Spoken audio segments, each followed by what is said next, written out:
সন্ধ্যার নাস্তা খাইলাম, নান, রুটি আর মুরগির চাপ। খাওয়া দাওয়া শেষ করলাম।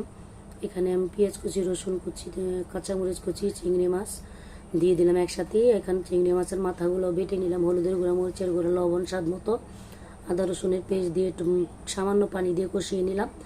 এটা দুধ কচুর ডোকা, খেতে কিন্তু ভীষণ মজা।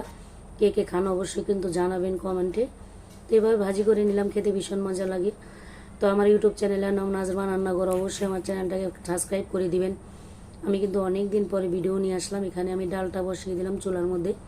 মুসুর ডালটা গলে গেছে, এখন আমি একটু ঘুটে নিলাম। এখানে দুইটা আমি চালটা ছোট ছোট করে কেটে নিয়েছি, দিয়েছি কাঁচামরিচ আর পেঁয়াজ দিয়ে ভালো করে হলুদের গুঁড়া, লবণ দিয়ে সুন্দর করে রান্না করে নিলাম।